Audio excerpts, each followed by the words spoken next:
Hi, everybody. Hi, everybody. Good morning. Well, it's good to have you all this morning. We have any visitors here? I guess I'll turn it. I don't know how to fix it. That's okay. It's probably this man holding up his camera. Go ahead and make a few pictures and then put it up, okay? We'll see if that does it. I doubt if that did it. But anyway, it's good to have you all here. I'd like to start by finding whom I'm teaching. So start over here. Just tell me what state you're from or country. Michigan, Ohio, Iowa, what? Illinois. Where? Georgia, North Carolina. Everybody at the same time. I call out some of them. I don't know. Any that I didn't call out? Pennsylvania. Where? Pennsylvania. Pennsylvania, okay. We got Georgia. Where? Maine? Massachusetts, New Jersey. California. And Florida. Okay, that's over here. How about in the middle? Different ones? California. Utah, Alabama.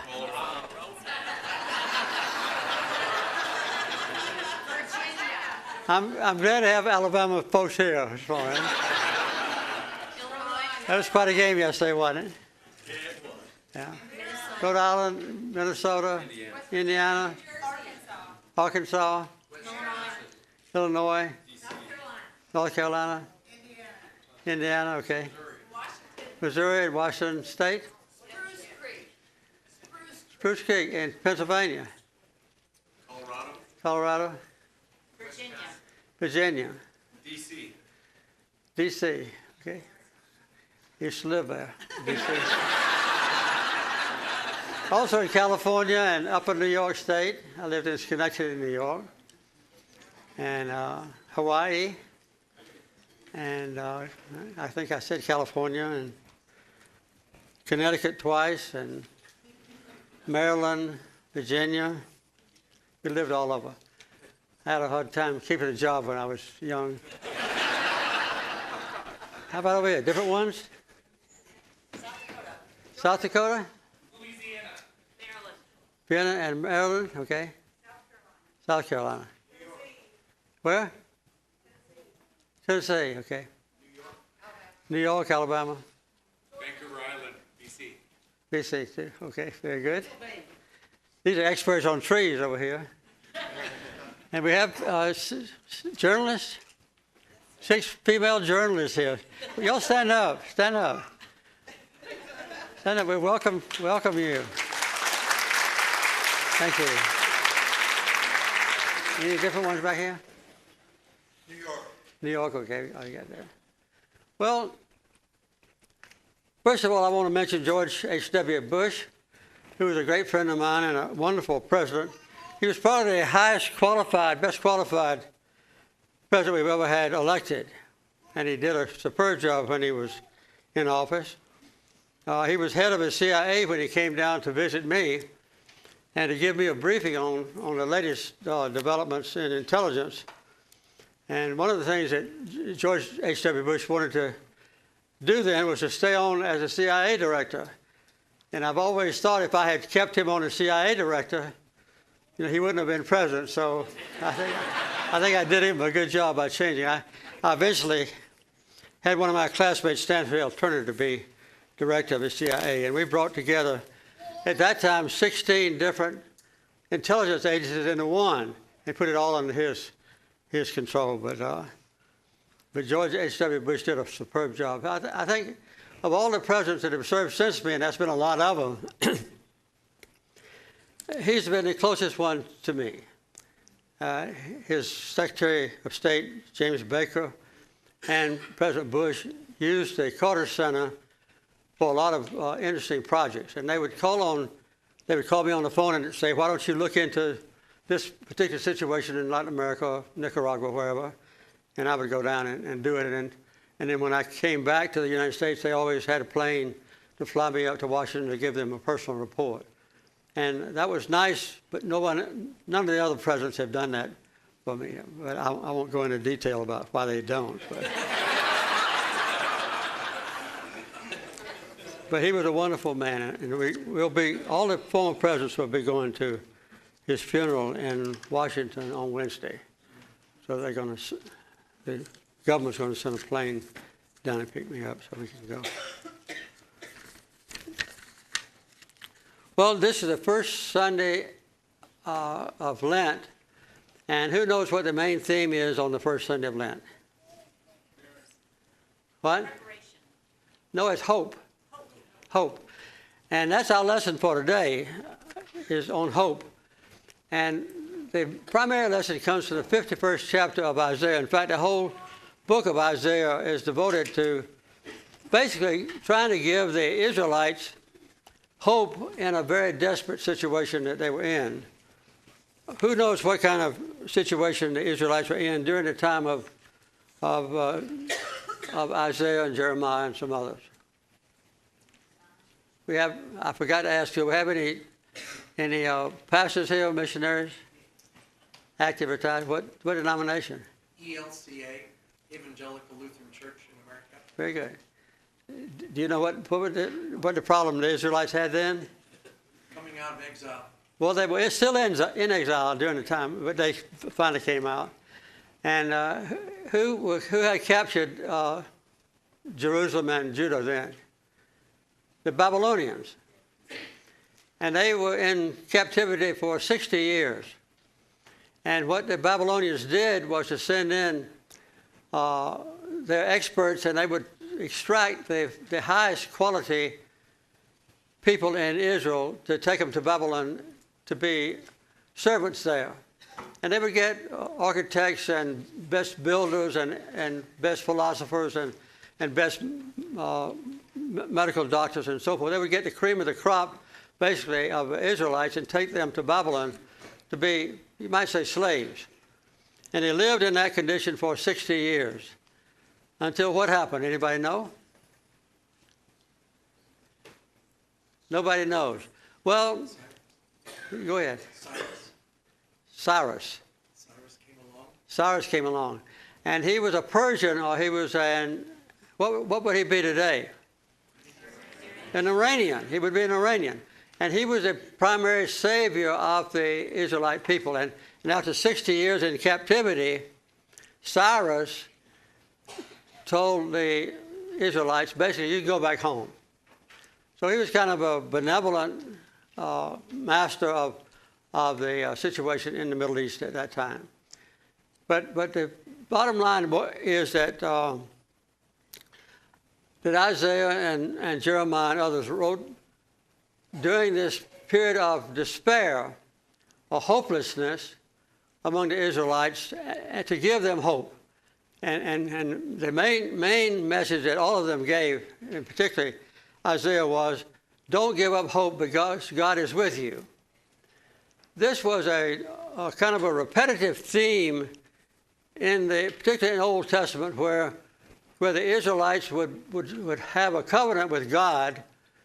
It wasn't an equal deal. Like you buy land now, if you have somebody that wants to sell some land and somebody wants to buy it, they work out an appropriate price for the land, and they sign a contract, and that land changes over. But this was kind of prescribed or ordained by God. God said, in effect, I will take care of you if what? If you will be loyal to me. If you won't take on other gods, if you won't depart from my basic premises or basic commandments, then I'll take care of you. But time after time throughout the Old Testament history, the Israelites departed from those covenants. And there was a covenant with Abraham, there was a later covenant with Moses, there was a later covenant with others, even David. But every time the Israelites would depart from their promise to God, and when that happened, something bad would happen to the Israelites. I went over to Israel for the first time in 1973. Rosa and I went, as guests of Mrs. Meir, who was a prime minister of Israel then. And one of the places we visited was a kibbutzim in the northern part of Israel. It had a big dairy operation there, and they also grew apples, I remember. And on the Sabbath morning, which was Saturday morning, Rose and I went to the synagogue. There were about 300 people in that kibbutzim. And when we got to the synagogue, we were there, and only 2 other people were there. So when I got back to Israel, I talked to Mrs. Meir. I said, "Don't you know what's happened in the Old Testament whenever the Israelites turned against God?" And she thought I was very funny. But I was serious, and really the first deeply religious prime minister that Israel ever had was during my term in office, and that was Menachem Begin. Menachem Begin was a very devout Jew, and Sadat was a very devout Muslim, and I was a devout Christian. And so that's the reason, basically, that we came together and had a Camp David Accords. But during those early days, you might say Israel was kind of secular in its government, and to be a deeply religious person was not a benefit in politics. Well, I won't go into that any further. One of the things that we've looked at lately, I've mentioned this the last couple of Sundays, is to analyze for the benefit of the Carter Center what's going to be the basic situation in the world in the next 5 or 10 years. And what would you say are some of the things that you would think was going to happen in the next 5 or 10 years in the world? I see you shaking your head. What do you have in mind? Trying to be hopeful. Oh, yeah, well, Trying to be hopeful. we're going to get back to hope after a while. But Climate change. what? Climate change. Climate change, yeah, the climate's going to get worse and worse. We've already seen a lot of signs of that with the frequent fires in California and other places, and with floods in different places, much more rain, much more frequent storms coming in. And so I think there's no doubt that in the future, the world's going to suffer from climate change. How about democracy in the world? I hear nothing but groans. How about the commitment to human rights? That's going downhill too. How about the ethnic harmony? Harmony among. We're losing the fact that we're all one. We're all one. We're losing the element of unity, right? Yeah, I think increasingly lately we've seen a departure from a commitment just to things that we always took for granted, like telling the truth is a very notable thing for somebody to do, and to reach out to opposite races from us, African Americans in the United States earlier, and women, to treat women as equals. We've had those questions come up, but I think that nowadays in welcoming strangers, welcome immigration to our country, and the harmony that did exist when I was in office, at least, not because of me, but because the civil rights movement had taken place, and Martin Luther King Jr. and Andy Young and John Lewis and a few others had been heroic and had insisted that equality among the races would come about. That brought about the passage of a civil rights legislation under Lyndon Johnson. And so when I took office later on, we had a feeling in the United States that, wow, we've overcome the race issue, right? Well, nowadays we've seen another situation develop where there's a lot of animosity and misunderstanding, and a lot of, I hate to say this because we have so many white people in here, but a lot of white people think I'm superior to African Americans, or I'm superior to new immigrants, or I'm superior to Asians, or I'm superior to somebody. I think one of the natural tendencies among every human being is to try to find somebody compared to me where I'm superior. Do any of you deny that? That you kind of look around and say, well, I'm superior, at least I'm superior to people addicted to alcohol or to drugs. I'm superior to those people who are in prison. Well, I'm superior to African Americans. If I'm a man, I'm superior to women. You see, almost all of us have a tendency, without thinking about it, to kind of look around and see people that we think we could be superior to. Maybe it's just poor people. We're superior to poor people who stay people on welfare. Well, I'm superior to people that don't even have a job or don't have a decent house in which to live. We kind of feel superior to them. Well, that's contrary to our basic beliefs as Christians. There's only been one time in history where the world got together and said, why don't we look at the major religions, Christianity, Judaism, Islam, Buddhism, and pick out from among those major religions the moral and ethical values that human beings ought to have in order to make the world a better place. Just one time in the history of the world has that ever happened. Anybody know when that was? Yeah, 1945 to 48. Right after the World War II, people decided, first of all, that peace was a basic civil right or human right. The right to live in peace is a very precious thing. And so, first of all, we decided to organize the United Nations, bring all the major countries together, about 43 or 4 of them, the ones who had been victorious in the Second World War, as a matter of fact, plus a few neutral ones, and bring about an organization that won't do anything else but just preserve the peace.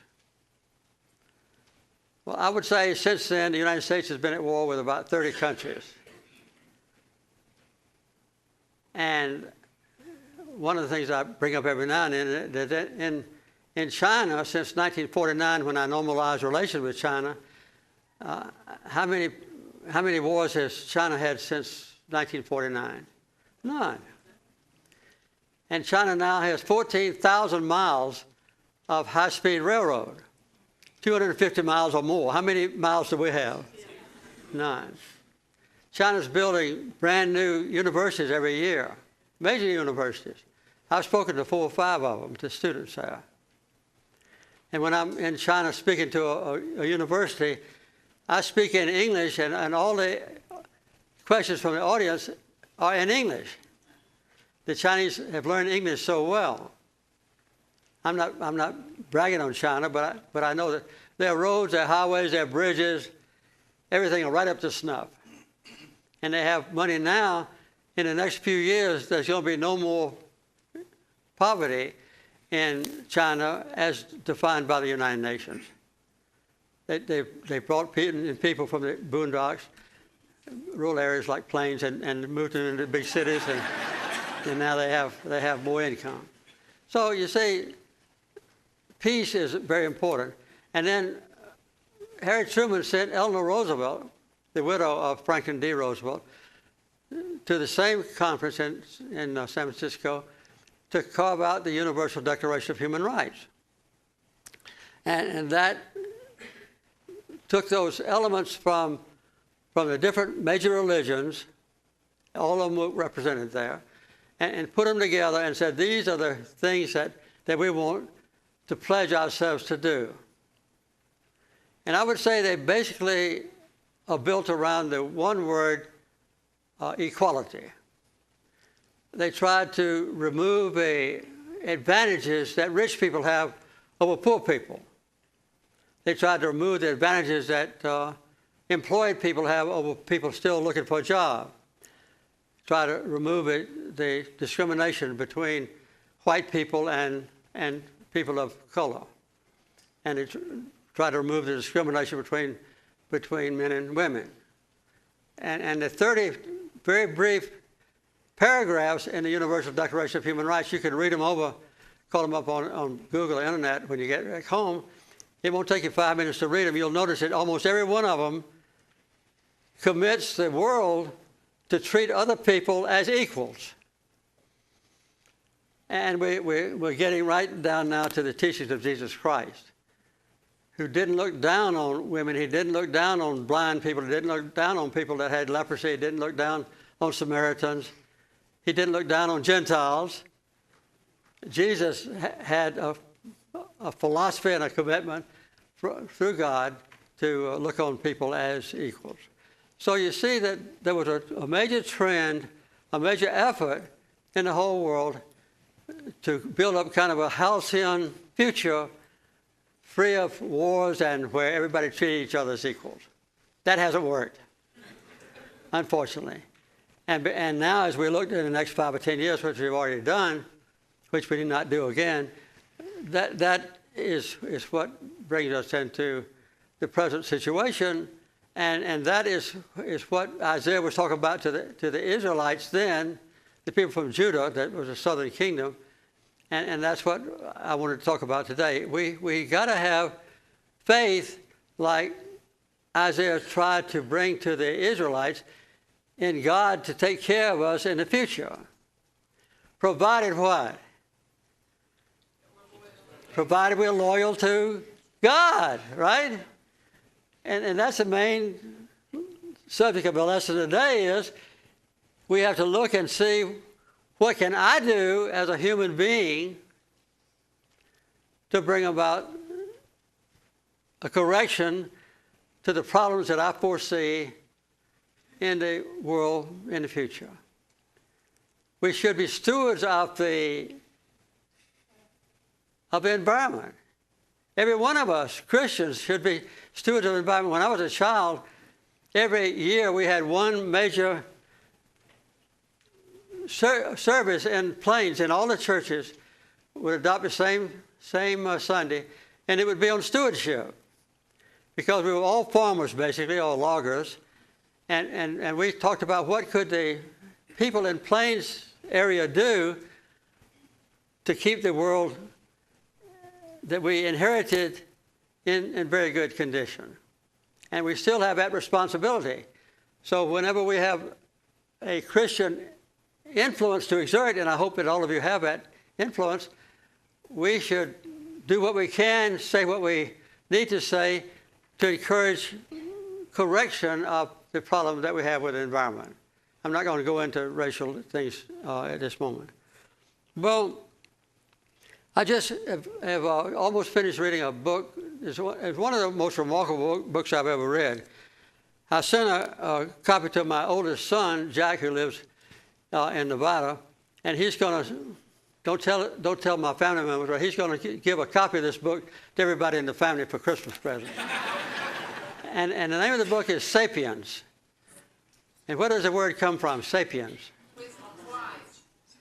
What? Latin, wise. That's right. It means Homo sapiens is one definition of human beings.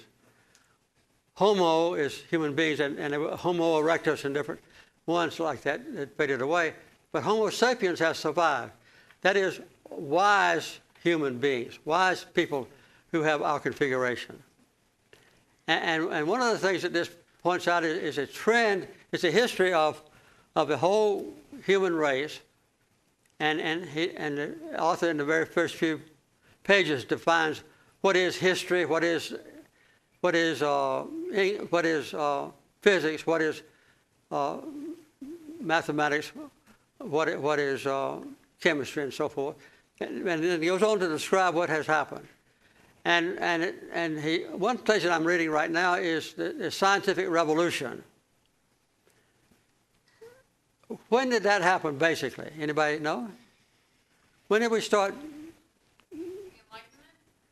That's basically it. It was I don't know if the author and I and you all agree, but it was, yeah, I would say it was about 500 years ago. Up until about 1500, most scholars in the world thought, well, we know enough.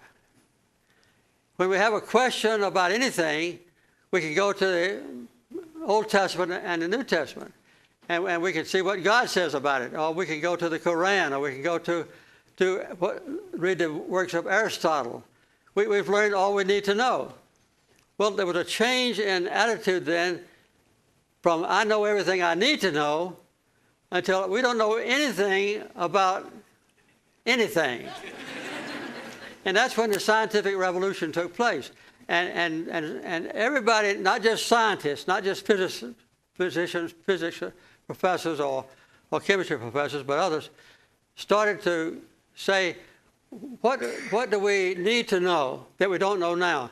And that became a philosophy that said, even when we think we know the answer to a question, like, say, the Big Bang, or the heavens, and with a lot of extraterritorial things, we learn some about that, but we don't ever bring this question to a close. We don't ever say we know everything about this subject. It's always subject to change when we find more information. My background is in nuclear physics. I was in charge of building the second atomic submarine when I was in the Navy. And I'm a scientist, you might say, but I never have found any difference or conflict between my belief in God and God's creation and, say, the Big Bang, or the fact that there are other suns in the heavens and other moons and that sort of thing. I don't worry about that. I think that's part of God's creation. But anyway, I won't go into any further detail about that.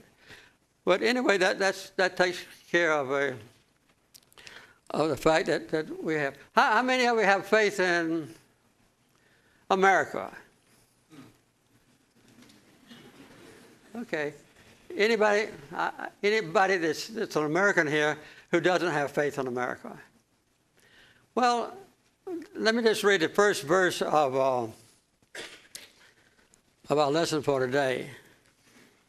This is how Isaiah starts trying to reassure the people of Israel who were in terrible situation. He says, "Listen to me, you that pursue righteousness, you that seek the Lord. Look to the rock from which you were hewn, and to the quarry from which you were dug." What is he saying there to us? He's saying, look at your ancestors. Where did you come from? Okay, one of the great things about America, one reason I have faith in America, even when we have bad times, is that our ancestors largely are adventurous. They took a chance on coming here, right? No matter whether you came from, your ancestors came from Italy or Germany or wherever you came from, Ireland. It doesn't matter. They took a chance on coming here. So they were you have within your genes kind of a portion of your ancestors' adventurism. Basically, they're willing to take a chance. You might differ from that, but you have a gene there. And I'd say entrepreneurs, when our ancestors got here, they were ready to try most anything. New businesses, new adventures, new place to live, and that sort of thing. So we have within us an adventurous and an innovative spirit that we've inherited. So that's one of the advantages I think that America has. We're also a quite heterogeneous, a diverse population. We've come from almost every country on earth, maybe every country on earth. I don't know about that. So I'd say we're kind of a beautiful mosaic. We're not a melting pot because we don't become all the same, but we're kind of a beautiful mosaic where there's a lot of different tiny little people in it that each one of them is important. So we have confidence. How many of you have confidence in freedom? How many of you have confidence in telling the truth? Okay. Well, see, we have confidence of faith in certain things. And now we get down to the question, what is faith?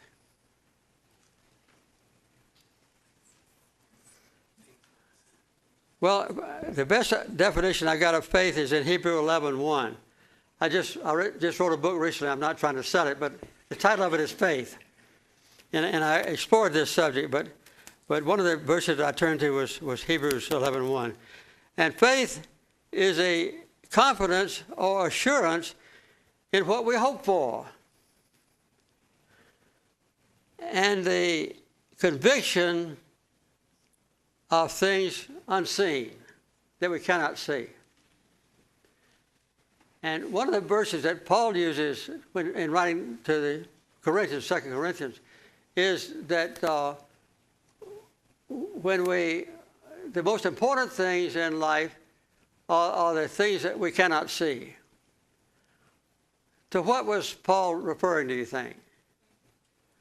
Maybe you can't see faith, can you? You can't see peace. You can see the results of these things. You can't see harmony. You can't see equality. You can't see generosity. You can't see love. We can see the benefits of those things, but we can't see. So Paul says that the most important things are the things that you cannot see. And so I would say that these things in which we do have faith are the things that we can't see. And we also, I like the first part of that verse, Hebrews 11:1. Faith is confidence in or assurance of what we hope for. So that doesn't mean that we're free to make our own religion. But if we really hope for something that will happen in our own lives, like happiness or peace, we have to have faith in that thing. Well, a few years ago, USA Today had a poll, and I was just rereading it last night. And it said, ask a bunch of people on the street, basically, if you could come face to face with God Almighty, what would you ask him? And these are the results. 6% of them said, how long will I live? 7% said, is there intelligent life in other places in the universe? 19% said, is there life after death?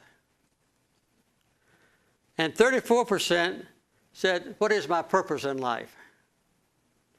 Which is kind of surprising, is it not? Okay, well, let me bring the lesson to a conclusion, basically, by just reviewing what we've talked about. Isaiah told the very discouraged, I'd say hopeless Israelites, don't give up faith, don't give up hope, because we have God who will take care of us if we are loyal to him. And I won't ask you how many of you have faith in God. I presume if you're here, you have some either faith in God or you're quizzical about it, or you want to know more about it. So he said, if you're loyal to God, then God will take care of you. All the things that we have been hoping would not happen in the future, if we turn to God in our lives as Americans, we could have a major impact on what goes on in the rest of the world. How can you improve the situation in America? Listen. Do what? Listen. By listening, that's a good idea. It depends on who you listen to. Who said? Getting engaged, all right? That's very good. I'm sorry? Taking action. Okay. Listen and getting engaged and taking action. I would say, how many of you would agree, if we help one person, just one person, that would help America? If everybody would help just one person, that's all. I'm just asking you. Do you agree with that? That would help America? Okay, and so that's what I would like for all of you to do. I would like for you to make a promise to yourself, not to me, that in the next 2 or 3 weeks, I'm going to identify someone in my circle of influence that is lonely or maybe hungry or poverty-stricken or without friends or aged or something like that. And I'm going to pick out that person and I'm going to do something nice for them. I'm going to make them know they got one friend in the world. Is that asking too much? Okay, well, I think if everybody would do that, that would be a major step forward. And it just has to be one person. I used an example last Sunday that I'm going to repeat very briefly about my mother. My mother was in the Peace Corps when she was 70 years old in India. And she asked the Peace Corps folks when she volunteered, I just want to go where there's dark-skinned people who need help. So they sent her to India. And she worked in a village called Vikroli. And the whole village was 12,000 people, roughly. And it was owned by one family. The richest family in India then was the Godrej family. They owned Clark lift trucks and that sort of thing. Anyway, Mother was looked upon as an untouchable because she was a registered nurse. She took care of lepers and she gave injection shots and treated sores and got pus on herself and she mopped her own floors and all. She was looked on as untouchable by Mrs. Godrej. But she had one friend in Victoria, and that was the gardener. He liked my mother. So he would give her extra flowers out of the garden or extra vegetables sometimes to eat. And he didn't tell Miss Godrej about it. So he had a boy and a girl. And the boy went to school, but the girl couldn't go to school. That was a custom in that village. So Mother decided, I need to repay the gardener somehow or another, so what can I do to help him? So she finally decided that she would teach a little girl how to read and write. So in the paperback cover of the book about my mother, there's a picture of Mother and the little girl sitting on a rock, a big rock, and Mother's teaching her how to read and write. Well, a few years ago, Rosa and I went to India to build habitat houses. And Mr. Godrej then was very eager to see us because I had been President of the United States. So he had a big party to welcome us to Vicroly. We built houses near there. And so scattered all around the room were copies of this book about my mother, the letters she sent home. And on the cover of it was her and this little girl. Mother was teaching to read and write. And I asked Mr. Godrej, I said, is this little girl here anywhere? Is she still living? He said, yeah, she's here. So he said, stand up, please. So the woman stood up. And I asked her name, and she told me. I said, what do you do now? She said, I'm president of the university. So you see, just helping one person, you never know what impact it might have. So I'm kind of counting on you. If you don't do it, I won't say anything to you. I won't see you do it. Just try to do, not the whole, don't try to change America. Just try to change one person's life that you already know probably, or lives down the street from you, for the better. And you might just bake a cake. If you're stingy, keep half of it. And give a lonely widow the other half and just say, I just thinking about you and I just wanted to let you know you got a friend down the street. Yeah, that's all. That's the end of the lesson today. Don't give up hope about things that you hope will come true in the future. That's what faith is retaining your confidence in things that you hope will happen, but you're not sure of it. And being aware of things that you cannot see. Now, in closing, I want to give you something to remember about this morning. This is not part of a lesson, but I just like to remind folks. We spent a lot of time this past year studying the book of James. James was a half brother of Jesus. He was James was also the head of a Christian church in Jerusalem after Jesus was executed on the cross and was resurrected. And he was a very powerful man. And he wrote a book that's kind of startling, because James is the one who said, without works, faith is dead. Where Paul said, faith is it. They weren't in conflict or anything, but James had a mind of his own. And James, basically, we decided at the end of that quarter month of studying James said one thing that stuck in my mind. Basically, James said, if you are without purpose in life, if you're not sure what your purpose is, if your life is not filled with happiness and joy and excitement and adventure and peace, then it's your fault. It's not anybody else's fault. Because God gives every one of us several things. Every one of you in this room and me. He gives us life. How many of you decided when you were going to be born? Or who your parents would be? Or what inherent ability or talent you'd have? We didn't decide.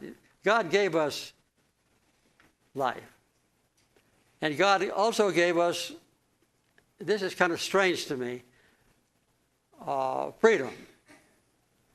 We are not puppets or automatons controlled by God. God could have made everybody good and generous and filled with love and compassion and eager to forgive. God could have done that, but God didn't do that. He gave us complete freedom. Another thing that God gave every one of us is a talent and ability and opportunity to live a successful life as measured by God. If you were not in church and I asked you to list the things that would be measures of success, what would you put down first, probably? Money? Money, yeah. I'd like to have enough money to take care of me in my retirement age and to take care of my wife if I survive her and make sure my kids can go to school. And I'd like to have a nice house in which to live, right? I'd like to have good transportation to move around. I'd like to have the respect of all my neighbors. And I'd like to have a group of friends who would stay loyal to me no matter what happened, right? I'd like to live to old age, right? All those are good things. Nothing wrong with them. How many of those did Jesus have? None. His closest disciples abandoned him basically when Jesus got in trouble. He was not popular with a lot of people. He didn't have a place to sleep as far as we know. He didn't have any money. He was executed as a common criminal. But as far as God was concerned, Jesus led a perfect life. And as far as we're concerned, Jesus led a perfect life. So you see, God gives us life and freedom and talent and ability to live an acceptable life, I'd say successful life, as measured by God. So that boils down to this fact that every one of us every day answers the question, what kind of person do I want to be?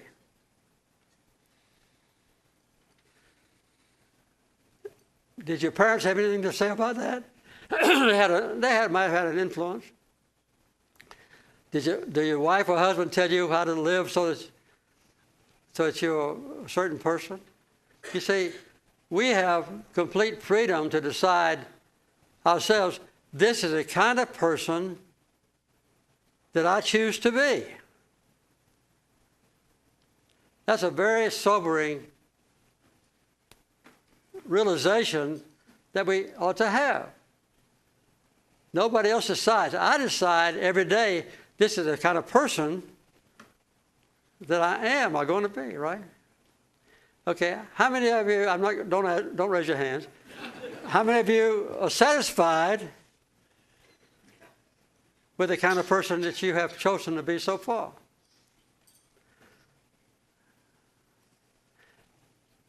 Well, you still have the ability from now on to change, right? That's called repentance. You don't have to have a priest with you or pastor anybody. You can just decide in your own mind, just you and God. From now on, I'm going to be more loving, more generous, more eager to forgive people. You see, at this moment, everybody has a new chance to decide this is the kind of person I am going to be. If you have a question about that, or if you have a problem anytime, another thing we have been given to God is 100% access to our Creator at any time in our life through prayer. So as we go through and have a sorrow or disappointment or failure or embarrassment or success, I just have a question in my mind, we can go to God in prayer and just ask God for the answer or to help us. How would you like to have a business partner that cared about you and was honest, that knew everything and could do anything? Do you think God can do anything and knows everything? You see, we have a beloved Father who created us that can do anything and knows everything, on whom we can call at any time in our life. And we have a perfect example if we don't know what kind of person to be, and that is to be like Jesus Christ. See, isn't it great? What else could you possibly want from God?